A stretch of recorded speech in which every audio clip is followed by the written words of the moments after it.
ഒരു നിമിഷം അനുമോദം സംഘവും പോകുന്നത് താൽക്കാലിക പാലത്തിലൂടെയാണെന്ന് തോന്നുന്നു.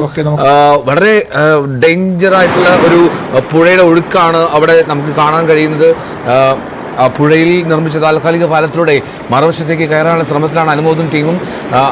ഒരിക്കൽ കൂടി അഭ്യർത്ഥിക്കുകയാണ്, ആവർത്തിക്കുകയാണ്, വളരെ സേഫായി തന്നെ സുരക്ഷിതമായി തന്നെ നിൽക്കുക.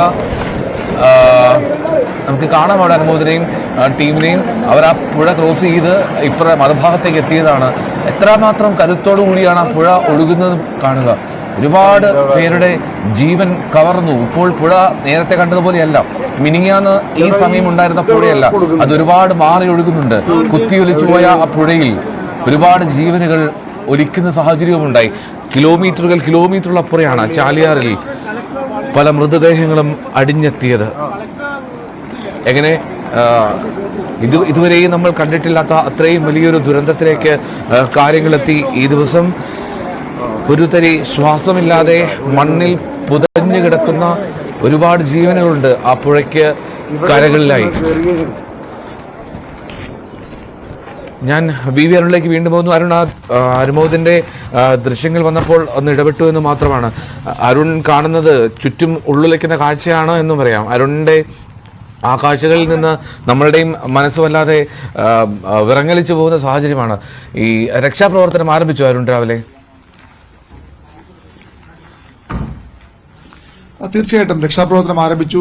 വെളിച്ചം വന്നപ്പോൾ തന്നെ രക്ഷാപ്രവർത്തനം ആരംഭിച്ചു. നമുക്ക് അതിന്റെ ദൃശ്യങ്ങൾ കാണാം. NDRFന്റെയും ആർമിയുടെയും മുഖ്യ ഉദ്യോഗസ്ഥർ നേരത്തെ തന്നെ ഇവിടെയുണ്ട്. ആ ദൃശ്യങ്ങളിലേക്ക് അവർ കൂടുതൽ സന്നാഹങ്ങൾ, അവിടേക്ക് പോകാനുള്ള സന്നാഹങ്ങൾ, അതായത് പാലം, താൽക്കാലിക പാലം നിർമ്മിക്കുകയും അപ്പുറത്തേക്ക് പോകാനുള്ള സംവിധാനം, ഇനിയും ആളുകൾ കുടുങ്ങിക്കിടക്കുന്ന എന്തോ നമുക്ക് ഒരു പട്ടണം, ഒരു സാധാരണ ഒരു ഗ്രാമപ്രദേശത്തെ ഒരു അല്ലെങ്കിൽ ഒരു ചെറു പട്ടണത്തിലേക്കുള്ള ഒരു ജംഗ്ഷൻ നമ്മൾ പലപ്പോഴും കാണാറുണ്ട്. ഈ പുത്തുമലയും ഈ ചൂരൽമലയും ഒക്കെ വിനോദസഞ്ചാരത്തിന് കൂടി പേരുകേട്ട മേഖലകളാണ്. പലപ്പോഴും നമുക്ക് അറിയാം, തൊട്ടടുത്ത് 900 കണ്ടിയാണ്. ഒരുപക്ഷെ പലരും ഇവിടേക്ക്, ഞാനൊക്കെ നേരത്തെ വിനോദസഞ്ചാരത്തിന് വന്നുപോയ സ്ഥലമാണ്. പക്ഷെ വളരെ മനോഹരം, നമുക്ക് ഒറ്റവാക്കിൽ പറയാൻ കഴിയുന്ന ഒരു പ്രദേശം. ആ പ്രദേശത്ത് ഇത്ര അധികം ഒരു ഭീകരത ഒളിഞ്ഞിരിപ്പുണ്ട്, അല്ലെങ്കിൽ ഇത്ര ഒരു അപകടം പതിയിരിക്കുന്നു എന്ന് ആലോചിക്കുമ്പോൾ പക്ഷെ വലിയ ഞെട്ടലാണ് ഉണ്ടാകുന്നത്. അതുതന്നെയാകാം ഇവിടുത്തെ പ്രദേശവാസികൾക്കും. അവരും ഒരുപക്ഷെ സാധാരണ നാട്ടുമ്പുറത്തുകാർ ജീവിക്കും പോലെ അതിന്റെ എല്ലാ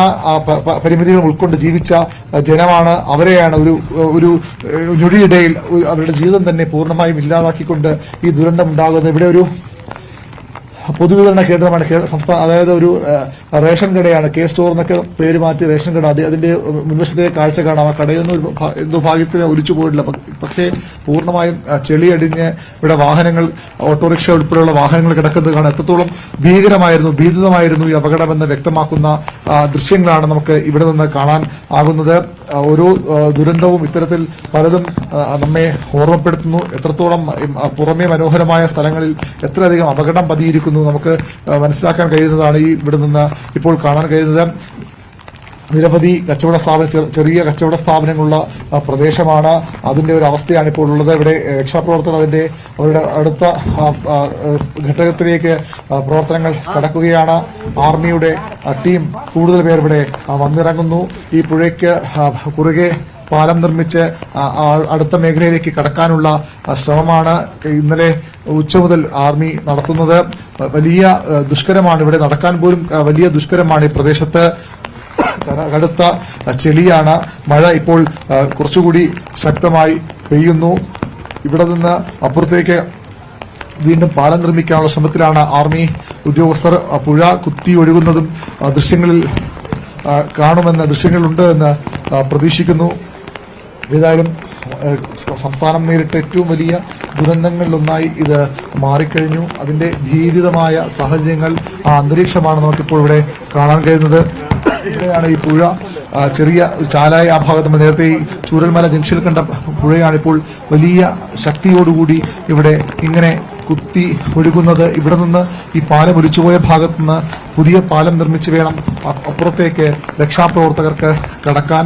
ആ ഭാഗമാണ് നമ്മൾ ഇവിടെ ഇപ്പോൾ കാണുന്നത്. അതിശക്തമായ ഒഴുക്കാണ് ഈ പുഴയുടേത്. ഇവിടെ നിന്ന് പാലം നിർമ്മിക്കാനുള്ള ശ്രമത്തിലാണ് ഇന്ത്യൻ കരസേന അടക്കമുള്ളവർ നടത്തുന്നത്. നമുക്കറിയാം, ഈ ഭാഗങ്ങളിലൊക്കെ കെട്ടിടങ്ങളൊക്കെ ആ രീതിയിൽ ഒരു ചെറിയ ഒരു ചാലായി ഒഴുകിയിരുന്ന ആ ഭാഗമാണ് ഇപ്പോൾ വലിയ ശക്തമായി ഈ പുഴ ഇവിടെ ഇപ്പോൾ ഒഴുകുന്നത്. ആ കെട്ടിടങ്ങളിൽ നിന്നൊക്കെ നമുക്ക് കാണാം എത്രത്തോളം തകർന്നിരിക്കുന്നു ഈ മേഖല. ഒരു പട്ടണം തന്നെ, ഒരു ഗ്രാമപ്രദേശം തന്നെ പൂർണ്ണമായും ഇല്ലാതാകുന്ന തരത്തിലേക്കുള്ള അപകടം, ആ ഒരു ദുരന്തം തന്നെയാണ്.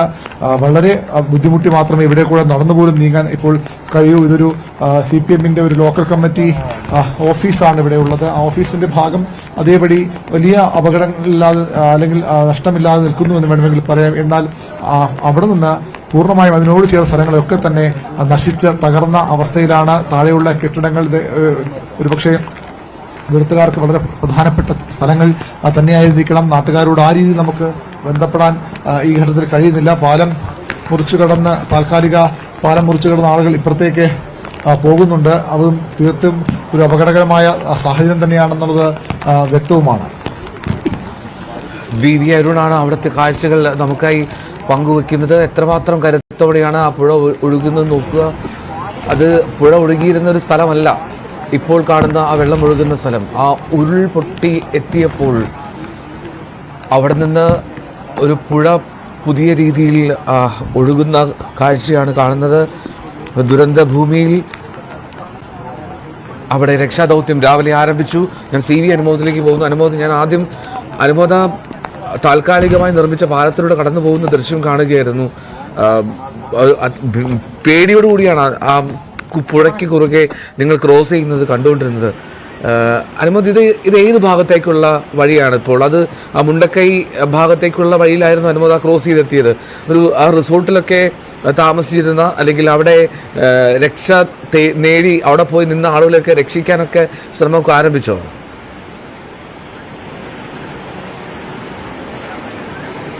എൽദോ, ഞാൻ നിൽക്കുന്നത് ഇപ്പോൾ പുഴയ്ക്ക് ഇക്കരെയാണ്. അവിടെ നിർമ്മിച്ച താൽക്കാലിക പാലത്തിലൂടെ അതീവ ദുഷ്കരമായിട്ട് വേണം ഇവിടേക്ക് കടന്നെത്തുവാൻ. ഇവിടെയാണ് ഇന്നലെ ഹെലികോപ്റ്റർ എയർലിഫ്റ്റിംഗ് നടത്തുവാൻ വേണ്ടി ഇറങ്ങിയ സ്ഥലം. നമുക്ക് ഈ ദൃശ്യങ്ങളിൽ കാണാം. പുഴയ്ക്ക് അക്കരെ നേരത്തെ അരുൺ സൂചിപ്പിച്ച ഇനി പാലം നിർമ്മിക്കാൻ ഉദ്ദേശിക്കുന്ന അല്ലെങ്കിൽ നേരത്തെ ഉണ്ടായിരുന്ന പാലം ഒലിച്ചുപോയത് ഈ നമ്മുടെ ഇതിന്റെ മറുകരയിലാണ്. ഇനി ഇതുവഴിയാണ് രക്ഷാപ്രവർത്തനത്തിന് വേണ്ട ദൗത്യത്തിന് വേണ്ട യാത്ര അതാ ഇവിടെ നിന്നാണ് ആരംഭിക്കുന്നത്. ഇപ്പോൾ സന്നദ്ധ പ്രവർത്തകർ മുണ്ടക്കൈ ഭാഗത്തേക്ക് ഉള്ള അവരുടെ യാത്ര ആരംഭിച്ച് കഴിഞ്ഞിരിക്കുന്നു. ഇവിടെ നമുക്ക് ഈ ഒരു പ്രദേശത്തെ മറ്റു ചില കാഴ്ചകൾ കൂടി കാണിക്കേണ്ടതുണ്ട്. നേരത്തെ അട്ടമലയിലേക്കും മുണ്ടക്കൈയിലേക്കും റോഡ് വഴി തിരിഞ്ഞു പോയത് ഇവിടെയാണ്. ആ റോഡ് ഇപ്പോൾ പൂർണ്ണമായിട്ടും, ഇത് അട്ടമലയ ഭാഗത്തേക്ക് പോകുന്ന റോഡാണ്, ഇത് പൂർണ്ണമായിട്ടും പുഴയ്ക്ക് ഈ അടിയിലായ സാഹചര്യമാണുള്ളത്. ഇവിടെ ഒരു ക്ഷേത്രം ഉണ്ടായിരുന്നു, നമുക്ക് അത് കാണാം. ഇവിടെ ആൽമരം നിൽക്കുന്നുണ്ട്. പക്ഷേ അമ്പലം നിന്നു എന്നതിന്റെ അടയാളമായിട്ട് കുറച്ച് തറ മാത്രമാണുള്ളത്. ഇവിടെ അമ്പലമായിരുന്നു അല്ലേ? അമ്പലമായിരുന്നു, അത് തറ മാത്രമേ ഉള്ളൂ. ഇപ്പൊ അവിടെ മൊത്തം ഒലിച്ചുപോയി. മൊത്തം ഒലിച്ചുപോയി ഇവിടെ. അതായത് ആ ഭാഗത്തൊക്കെ വീടുകളുണ്ടായിരുന്നു, ആ ഭാഗത്തൊക്കെ ഒലിച്ചുപോയി. അവിടെ ഈ ഭാഗം മൊത്തം ഈ ഒരു മുൻപുണ്ടായിരുന്ന മേഖലയല്ലാതെ അല്ല, ആ നാട് മാറിപ്പോയി. ഞങ്ങൾ ആ കണ്ട നാടല്ല ഇപ്പൊ ഇവിടെ ഉള്ളത്, ഒക്കെ മാറിപ്പോയി. ഇവിടുത്തുകാരനല്ല, ഞാൻ തൊട്ടടുത്തുള്ള. ഇവിടെ മുമ്പ് വന്നിട്ടുണ്ട്. ഞങ്ങൾ ടൂറിസ്റ്റ് ആയിട്ട് ഇങ്ങനെ വരുന്നുണ്ട്, പല സ്ഥലങ്ങളും കാണാൻ വരുന്നുണ്ട്. എന്റെ കുടുംബം ഇവിടെ ചൂരൽമല ഉണ്ട്, അട്ടമലക്ക് പോകുന്ന വഴിയാണത്. ആളുള്ള ഒരു പാലാണ് ഇപ്പോൾ ഉള്ളത് ഇവിടെ ഇങ്ങോട്ടുള്ളത്. വേറൊരു വഴി ഇതിനകത്ത് ഇല്ല, വേറൊരു വഴിക്ക് പോകാനില്ല. ഈ ഒരു വഴി മാത്രമേ ഉള്ളൂ. എത്രയോ ആളുകൾ ഇപ്പോ അവിടെ കുടുങ്ങി കിടക്കുന്നുണ്ട്, മണ്ണിനടിയിൽ കിടക്കുന്നുണ്ട്. അപ്പൊ അവരൊക്കെ എടുക്കണമെങ്കിൽ കോൺക്രീറ്റിന്റെ അടിയിലാണ് കിടക്കുന്നത്. ഈ വീട് നിലത്ത് പതിച്ചിട്ട് അതിനകത്ത് കിടക്കുന്നുണ്ട് കുറെ ആളുകൾ. അപ്പൊ അവരെ രക്ഷിക്കാൻ വേണ്ടിയിട്ടാണ് പോകുന്നത്. ഇപ്പോ വലിയ ഭാരമുള്ള എക്സ്കവേറ്ററും JCB ഒക്കെ ആണെങ്കിൽ താൽക്കാലിക പാലം നിർമ്മിച്ചതിന് ശേഷമേ അതിന് ഇത് വരാൻ പറ്റുള്ളൂ. കാരണം ഈ ഒരു ആളുകൾക്ക് പോലും നടക്കാൻ കഴിയാത്ത പാലത്തിലൂടെ യന്ത്രങ്ങളും എത്തില്ല. നല്ല വലിയ JCB ഒക്കെ കൊണ്ടുവന്നിട്ട് വേണ്ടി വരും ഇതിലെ വരാന്. വളരെ ദുഷ്കരമാണ്. ഇപ്പൊ മലയിൽ മഴ പെയ്ത് കഴിഞ്ഞാൽ ഇവിടെ വെള്ളം പോകും. തീർച്ചയായും അതാണ്.